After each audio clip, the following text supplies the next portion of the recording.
Movie की starting scene में हमें पास्ट यानी 1673 का टाइम दिखाया जाता है। मेक्सिको में हम एक परिवार को देखते हैं। उस फैमिली में दोनों बच्चे अपनी मॉम को एक लॉकेट देते हैं। उनकी मॉम अपने बच्चों से ये प्रॉमिस करती है कि वो इस लॉकेट को कभी भी अपने से दूर नहीं होने देगी। अगले ही पल हम देखते हैं कि उस बच्चे के आसपास कोई भी नहीं होता है और वो बच्चा अपनी मॉम की सर्च करते हुए फॉरेस्ट में आ जाता है, जहां वो देखता है कि उसकी मॉम ने उसके भाई को पानी में डुबोकर मार दिया है। ये देखकर वो वहां से भागने लगता है, लेकिन उसकी मॉम उसे भी पकड़ लेती है। इसके बाद ये सीन यहीं पर कट जाता है और अब हमें प्रेजेंट यानी 1973 का टाइम दिखाया जाता है। हम एक वुमेन को देखते हैं जिसका नाम एना होता है। एना अपने दो बच्चों के साथ ही रहती थी, जिनका नाम क्रिस और समांथा होता है।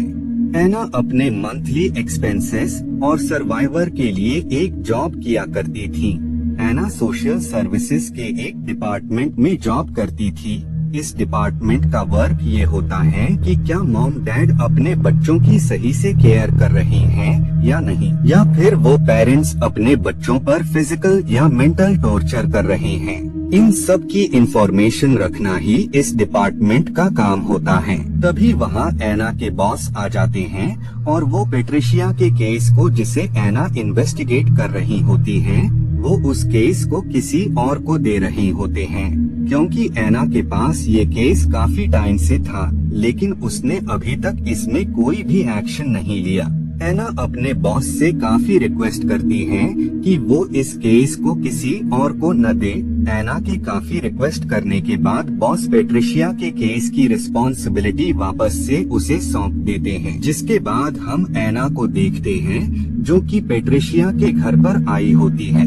पेट्रिशिया एना से कहती है कि घर में उसके अलावा कोई भी दाखिल नहीं हो सकता है, जिस वजह से एना के साथ जो ऑफिसर होता है वो बाहर ही रुकता है और एना घर में एंटर हो जाती है। एना को पेट्रिशिया के घर पर कहीं भी बच्चे नजर नहीं आ रहे होते हैं, इसीलिए जब वो पेट्रिशिया से इस बारे में पूछती है तो पेट्रिशिया उसे बताती है कि बच्चे बिल्कुल सेफ प्लेस पर हैं, तुम्हें चिंता करने की बिल्कुल भी जरूरत नहीं है। तभी एना को वहाँ एक डोर नजर आता है जिस पर आइस के काफी अजीब पेंटिंग होती है, और जब एना उस डोर को ओपन करने की कोशिश करने लगती है तो पेट्रिशिया उस पर अटैक कर देती है, क्योंकि पेट्रिशिया बिल्कुल भी ये नहीं चाहती थी कि कोई उस डोर को ओपन करे। तभी पेट्रिशिया को वही ऑफिसर पकड़ लेता है जो कि एना के साथ यहाँ पर आया होता है। वो ऑफिसर पेट्रिशिया को एना से दूर करता है, लेकिन उसी दौरान एना पेट्रिशिया से उस डोर की हासिल करने में कामयाब हो जाती है, और जब एना उस डोर को ओपन करती है तो उसे उसमें पेट्रिशिया के बच्चे मिल जाते हैं जो कि काफी डरे और सहमे होते हैं।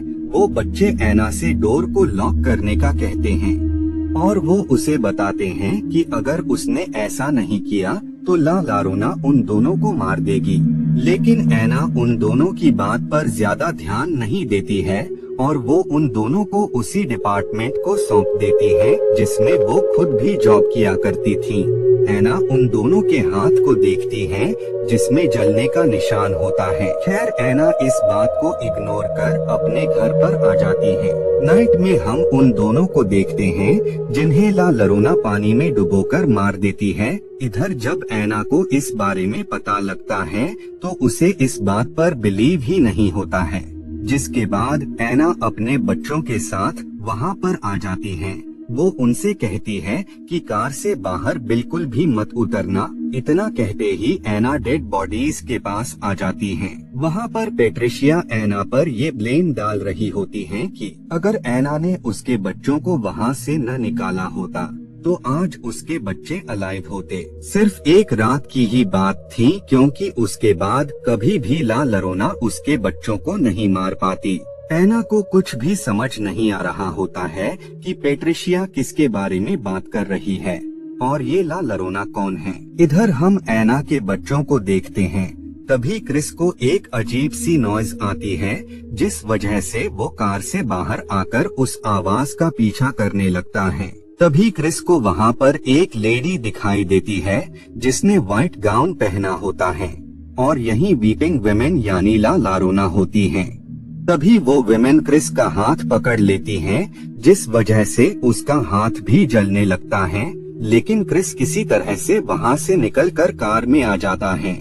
लेकिन तभी वहाँ ला लारोना भी आ जाती हैं, जो कि कार के अंदर दाखिल होने की कोशिश कर रही होती हैं। लेकिन क्रिस ने पहले ही कार को पूरी तरह से लॉक कर लिया होता है, जिस वजह से वो कार के अंदर नहीं आ पाती हैं। तभी वहाँ एना आ जाती है और वो सब वहाँ से निकल जाते हैं। नेक्स्ट डे एना चर्च के फादर के पास जाती हैं और वो उनसे ला लारोना के बारे में पूछती हैं। इधर घर पर हम समांथा को देखते हैं, जो कि अम्ब्रेला के साथ खेल रही होती हैं। लेकिन तभी वहाँ ला लारोना आ जाती हैं, जो कि उसके हाथ पर भी क्रिस जैसा ही निशान दे देती हैं। बाद में जब एना घर पर आती है तो उसे समांथा के हाथ पर वैसे ही निशान दिखाई देते हैं जैसे कि पेट्रिशिया के बच्चों के हाथ पर होते हैं। नाइट में हम एना को देखते हैं, जिसके घर पर एक ऑफिसर आया होता है। वो एना को बताता है कि प्रूफ तो ये कह रहे हैं कि पेट्रिशिया ने अपने बच्चों को नहीं मारा है, क्योंकि उस रात पेट्रिशिया चर्च में थी। वो ऑफिसर एना को पेट्रिशिया के केस की फाइल देकर वहाँ से निकल जाते हैं। बाद में जब एना उस केस की फाइल को देख रही होती है, तभी उसे ये फील होता है कि घर में कोई चल रहा है, और जब वो देखती है तो वो असल में क्रिस होता है। लेकिन तभी सडनली मेन डोर ओपन हो जाता है और कोई अदृश्य ताकत घर में एंटर हो जाती है। खैर बाद में एना जब रूम में जाती है तो उसे पेट्रिशिया की केस की फाइल रूम बिखरी हुई मिलती है, और साथ ही उसे समांथा के रूम में एक डेविल वुमेन भी दिखाई देती है, जो कि कोई और नहीं बल्कि ला लारोना होती है। ला लारोना को देखकर एना काफी ज्यादा डर जाती है, इसीलिए वो क्रिस और समांथा को सुलाकर पूरी रात जागती है। नेक्स्ट डे एना पेट्रिशिया से मिलने जाती है और वो उससे कहती है कि ला लारोना उसके बच्चों के पीछे क्यों पड़ी है। लेकिन पेट्रिशिया एना पर ही भड़क उठती है और वो उससे कहती है कि मेरे बच्चों की मौत की वजह सिर्फ तुम हो। अगर तुमने उस दरवाजे से बच्चों को बाहर न निकाला होता तो वो दोनों आज जिंदा होते। इसीलिए मैंने तुमसे रिवेंज लेने के लिए ला लारोना से ये कहा है कि तुम मेरे बच्चों को मुझे लौटा दो, इसके बदले तुम एना के बच्चे ले जा सकती हो। इधर हम क्रिस को देखते हैं, जो कि घर पर होता है। तभी वहाँ पर ला लारोना आ जाती है, जिसे देखकर क्रिस काफी ज्यादा डर जाता है और वो सीढ़ियों से गिरकर काफी बुरी तरह इंजर्ड हो जाता है। नेक्स्ट सीन में हम क्रिस को हॉस्पिटल में देखते हैं, जहाँ पर एना भी मौजूद होती है। क्रिस के हाथ पर वैसे ही जलने के निशान होते हैं जैसे पेट्रिशिया के बच्चों के हाथ पर होते हैं। जिसके बाद ये सब घर पर आ जाते हैं। समांथा बाथटब में होती है। तभी ला लारोना समांथा को पानी में डुबोकर मारने की कोशिश कर रही होती है, लेकिन एना वहां आकर उसे बचा लेती है। लेकिन तभी ला लारोना एना के हाथ पर भी जलने का निशान दे देती है।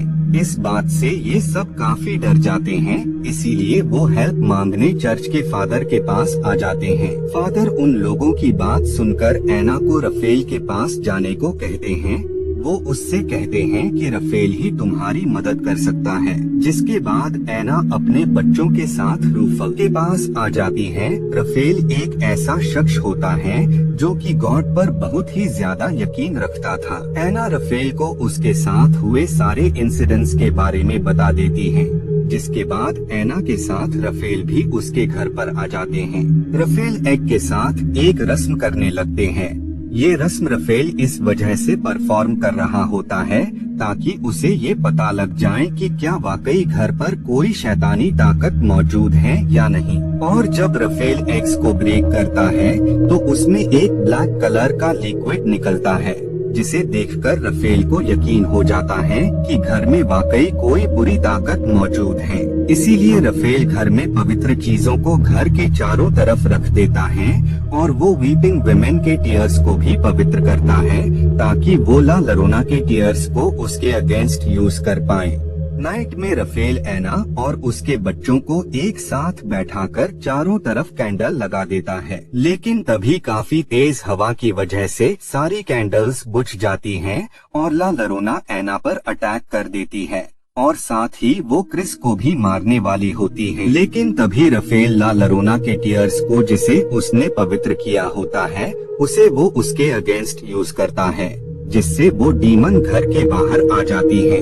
तभी रफेल पवित्र बीजों को डोर पर फैला देता है ताकि ला लोरेना घर में एंटर न होने पाए, जिस वजह से ला लोरेना घर के पीछे वाले डोर से एंटर होने लगती है, जिस डोर को एना और रफेल रोकने लगते हैं। ये देखकर ला लोरेना को काफी गुस्सा आता है, इसीलिए वो समांथा के टॉय के जरिए उन सीड्स को वहाँ से हटाकर खुद घर में एंटर होना चाहती थी और ऐसा करने में वो कामयाब हो जाती हैं, जिसके बाद वो समांथा को वहाँ से ले जाती हैं और वो उसे पानी में डुबोकर मारने की कोशिश करने लगती हैं। लेकिन तभी वहाँ एना भी आ जाती है, जो कि पूल के अंदर अपनी बच्ची को बचाने के लिए कूद जाती हैं।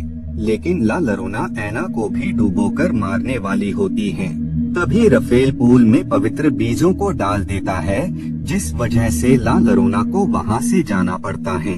एना के हाथ में एक लॉकेट होता है जो कि ला लोरेना का होता है। रफेल एना को बताता है कि समांथा ला लोरेना के कंट्रोल में है, इसीलिए एना अपने दोनों बच्चों को एक अलमीरा में छिपा देती है। वहीं बाहर हम ला लोरेना को देखते हैं। तभी घर में पेट्रिशिया आ जाती है और वो दोनों बच्चों को वहाँ से निकालकर ला लोरेना को सौंपने वाली होती है। लेकिन पेट्रिशिया रफेल पर गन से अटैक कर देती है और साथ ही वो उन पवित्र बीजों को भी हटा देती हैं, जिस वजह से ला लोरेना घर में एंटर हो जाती हैं और वो एना को बेसमेंट में लॉक कर देती है। इधर क्रिस समांथा दूसरे रूम में आ जाते हैं, लेकिन तभी वहाँ ला लोरेना आ जाती है, जो कि उन दोनों के करीब बढ़ रही होती है। तभी क्रिस ला लोरेना का लॉकेट उसे दिखाता है। उस लॉकेट को देखकर ला लोरेना नॉर्मल लेडी बन जाती है, क्योंकि क्रिस और समांथा को उस लॉकेट के साथ देखकर उसे अपने बच्चों की याद आ जाती है। तभी गलती से क्रिस से पर्दा नीचे गिर जाता है। वो पर्दा एक शीशे को कवर किए हुए होता है। शीशे में खुद को देखकर ला लोरेना वापस से डीमन में तब्दील हो जाती है। इधर पेट्रिशिया को अपनी गलती का एहसास हो जाता है, इसीलिए वो बेसमेंट का डोर अनलॉक कर देती है। इधर बच्चों को बचाने रफेल आ जाता है, लेकिन ला लोरेना उस पर भी अटैक कर देती है। तभी वहाँ एना आ जाती है, जिस वजह से बच्चे एना के पास आ जाते हैं। अब ला लोरेना काफी गुस्से में होती है और वो उनकी तरफ आहिस्ता आहिस्ता बढ़ रही होती है। तभी रफेल एना को क्रॉस देता है, जिस क्रूस को एना ला लोरेना पर मार देती है, जिस वजह से ला लोरेना खत्म हो जाती है और इसी के साथ ये मूवी यहीं पर एंड हो